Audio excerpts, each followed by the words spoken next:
Good afternoon, everyone. Welcome to your Thursday workout. Let's begin today with 3 rounds through 10 calories, your choice, row, bike, or ski. Then get some PVC pass-throughs.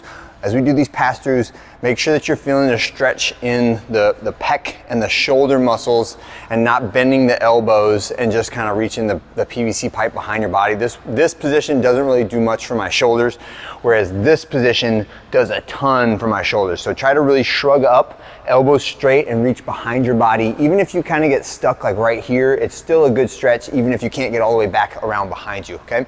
Then some bench or box T-spine rotations or thread the needle on the bench. So this is elbows straight, hands on top of the bench, and I'm reaching my head through, reach one arm underneath and try to reach that cheek for the ground, and then rotate and pivot towards the sky, okay? Anytime you do those, whenever you're reaching your arm out back, try to make your eyes follow your fingers so that your arm goes nice and straight when you reach out behind you. When we finish 3 rounds of that, it should be short rounds. We'll go into a little dumbbell snatch practice, right? The dumbbell snatch practice. I know when it gets heavy, right? Everybody does this version of the dumbbell snatch where you kind of just yank it to the sky. I would like to actually practice in warm up the snatch version, the power snatch version of this, where I'm using the upward momentum of that weight and that little momentary float that it has to pull myself into a better catching position to make the dumbbell snatch more efficient. And then at least you can feel what that efficiency feels like. If it goes away during the workout, it goes away during the workout, but you'll have it in your toolbox so that you can use it if you need it, okay? So it's a straight arm pull, a high pull, and then a snatch. So the straight arm pull is just a jump shrug, elbow straight. The high pull is jump shrug, high pull, and then the elbow, and then we do the full snatch where we are punching to the ceiling and catching in that bent knee position and then standing tall to finish and then resetting, all right? So do about 5 minutes progressively going heavier and heavier. So like I got the 15 here, maybe next round I do the 25, next round I do the 40, right? And that would take me about 5 minutes if I got a few reps on each arm. And that's the other thing, is make sure you get both arms when you're doing our practice, so we're not just practicing with the favorite arm, okay? The workout for today is that medium duration cardio, right? So you got a little bit of a lightweight, right? So lightweight is 40-20, is not crazy light, but it's also not crazy heavy. The weight of the movement or the muscle fatigue should never prevent you from continuing movement. What should make you stop is your heart rate, your breathing, right? You should be just out of breath and tired, as opposed to not strong enough to lift the weight, right? So it's going to be a 25-minute AMRAP.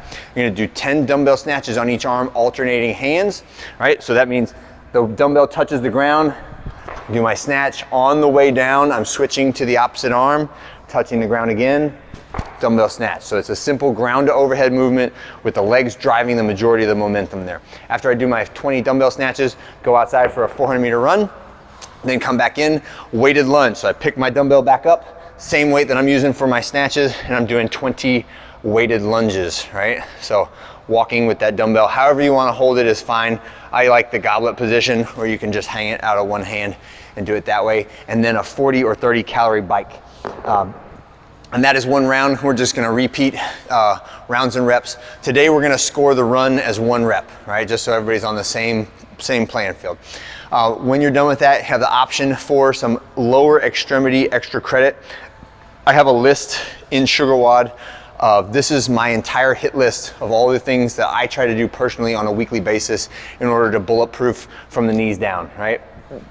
And these are tissue exercises. They're also body position exercises, and what they should do is help all your knees, your ankles, your feet, the plantar surface of your feet. All of that should feel better. It should get work on little small muscles around the ankles that don't necessarily get worked when we're doing deadlifts and squats, but they're required for stability, and they're required for resilience and durability when you're doing longer runs and other things that are a little bit more taxing on your feet, like jumping, okay? So I'm just going to go through the entire list. I have numbers assigned to each of these, and what I would recommend is, based on how much time you have left in the class, pick 3, 4, 5 of them, and do a couple sets of each for quality.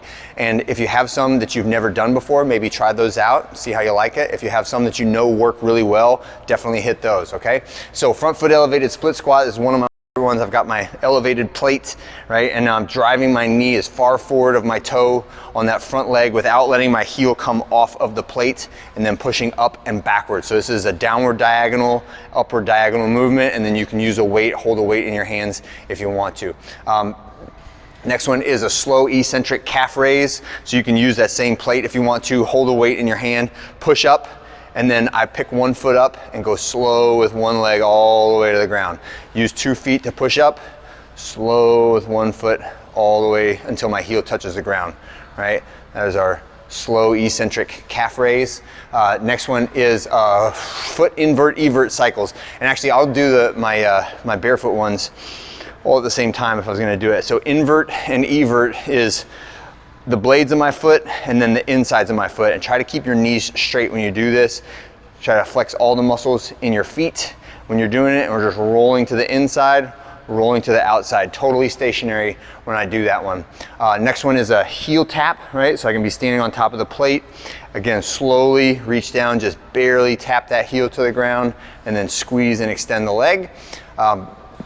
Next one is reverse locomotion, right? So reverse locomotion, you could do this just walking, no resistance at all. I'm just walking backwards, toe to heel, toe to heel, toe to heel. If you want to drag a plate, if you want to drag a sled, any of those are fine, but down and back, reverse locomotion. A 30-second isometric squat, you could do on a wall. You could do the Spanish squat, which is my preferred variation of this, where I have the band around the backs of my knees, and I walk away from the rig like so. So it is supporting me a little bit, and I've got my shins vertical, and I'm just sitting like I'm sitting in a chair. Try to be right at parallel, maybe just a hair above parallel, so you've got a lot of tension in the quads, and we're just sitting in that isometric squat position.